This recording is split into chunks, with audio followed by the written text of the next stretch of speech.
मंगल भवन मंगलहारी द्रवम सुदशरथाजिर बिहारी। जो नहीं फिरहि धीर दो भाई सत्य संध दृढ़ व्रत रघुराई। तो तुम विनय करे कर जोरी हेरिया प्रभु मिथिलेश किशोरी। जब से कानन देखी डेराई कहे मोरी सिख अवसर पाई। सासु ससुर अस कहे सदेसु पुत्री प्रिय बन बहुत कलेसु। पितुग्रह कबहु ससुरारी रहे जहाँ रुचि होई तुम्हारी। एहि विधि करे उपाय कदम्बा फिरहि न होई प्राण अवलंबा। नाहित मोर मरनु परिणामा कछु न बसाई भये विधि बामा। अस कहि मुरुझि परा महि रामु रामु लखन सिया आनि दिखाऊ। मंगल भवन मंगलहारी द्रवहु सुदशरथाजिर बिहारी। पाइ रजाय सुनाई सिरु रथुवति बेग बनाई। गयाउ जहाँ बाहेर नगर सिया सहित दो भाई। मंगल भवन मंगलहारी द्रवहु सुदशरथाजिर बिहारी। तब सुमंत्र नृप वचन सुनाए करि भिनति रथ राम चढ़ाए। चढ़ी रथ सिय सहित दो भाई चले हृदय अवधहि सिरुनाई। चलत राम लखि अवध अनाथा विकल लोक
अर्थात यदि धैर्यवान दोनों भाई न लौटें, क्योंकि श्री रघुनाथ जी प्रण के सच्चे और दृढ़ता से नियम का पालन करने वाले हैं, तो तुम हाथ जोड़कर विनती करना कि हे प्रभु, जनक कुमारी सीता जी को तो लौटा दीजिए।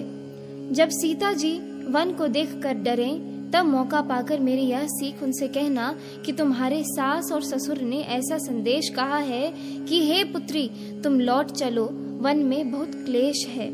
कभी पिता के घर, कभी ससुराल, जहाँ तुम्हारी इच्छा हो वहीं रहना। इस प्रकार तुम बहुत से उपाय करना। यदि सीता जी लौट आई तो मेरे प्राणों को सहारा हो जाएगा, नहीं तो अंत में मेरा मरण ही होगा। विधाता के विपरीत होने पर कुछ वश नहीं चलता। हाँ, राम, लक्ष्मण और सीता को लाकर दिखाओ। ऐसा कहकर राजा मूर्छित होकर पृथ्वी पर गिर पड़े। सुमंत्री जी राजा की आज्ञा पाकर सिर नवाकर और बहुत जल्दी रथ जुड़वाकर वहां गए जहां नगर के बाहर सीता जी सहित दोनों भाई थे। तब वहां पहुंचकर सुमंत्र ने राजा के वचन श्री रामचंद्र जी को सुनाए और विनती करके उनको रथ पर चढ़ाया। सीता जी सहित दोनों भाई रथ पर चढ़कर हृदय में अयोध्या को सिर नवाकर चले। श्री रामचंद्र जी को जाते हुए और अयोध्या को अनाथ होते हुए देखकर सब लोग व्याकुल होकर उनके साथ हो लिए। कृपा के समुद्र श्री राम जी उन्हें बहुत तरह से समझाते हैं तो वे अयोध्या की ओर लौट जाते हैं, परंतु प्रेमवश फिर लौट आते हैं। अयोध्यापुरी बड़ी डरावनी लग रही है, मानो अंधकारमयी काल रात्रि ही हो। नगर के नर नारी भयानक जंतुओं के समान एक दूसरे को देख डर रहे हैं। घर शमशान, कुटुंबी भूत प्रेत और पुत्र, हितैषी और मित्र मानो यमराज के दूत हैं। बगीचों में वृक्ष और बेलें कुम्हला रही हैं। नदी और तालाब ऐसे भयानक लगते हैं कि उनकी ओर देखा भी नहीं जाता। करोड़ों घोड़े, हाथी, खेलने के लिए पाले हुए हिरन, नगर के गाय, बैल, बकरी आदि पशु, पपीहे, मोर, कोयल, चकवे, तोते, मैना, सारस, हंस और चकोर। श्री राम जी के वियोग में सभी व्याकुल हुए। जहां तहां ऐसे चुपचाप स्थिर होकर खड़े हैं मानो तस्वीरों में लिखकर बनाए हुए हों। नगर मानो फलों से परिपूर्ण बड़ा भारी सघन वन था। नगर निवासी सब स्त्री पुरुष, बहुत से पशु पक्षी थे, अर्थात अवधपुरी अर्थ, धर्म, काम, मोक्ष चारों फलों को देने वाली नगरी थी और सब स्त्री पुरुष सुख से उन फलों को प्राप्त करते थे। विधाता ने कैकेयी को भीलनी बनाया, जिसने 10 दिशाओं में दुस्सह दावाग्नि अर्थात भयानक आग लगा दी। श्री रामचंद्र जी के विरह की इस अग्नि को लोग सह न सके। सब लोग व्याकुल होकर भाग चले। सब ने मन में विचार कर लिया कि श्री राम जी, लक्ष्मण जी और सीता जी के बिना सुख नहीं है। जहाँ श्री राम जी रहेंगे वहीं सारा समाज रहेगा। श्री रामचंद्र जी के बिना अयोध्या में हम लोगों का कुछ काम नहीं है। ऐसा विचार दृढ़ करके देवताओं को भी दुर्लभ सुखों से पूर्ण घरों को छोड़कर सब श्री रामचंद्र जी के साथ चल पड़े। जिनको श्री रामचंद्र जी के चरण कमल प्यारे हैं, उन्हें क्या कभी विषय भोग वश में कर सकते हैं। बच्चों और बूढ़ों को घरों में छोड़कर सब लोग साथ हो लिए। पहले दिन श्री रघुनाथ जी ने तमसा नदी के तीर पर निवास किया। इस एपिसोड में इतना ही। आगे की कथा सुनने के लिए कृपया मेरे YouTube चैनल को जरूर सब्सक्राइब करें। जय सिया राम।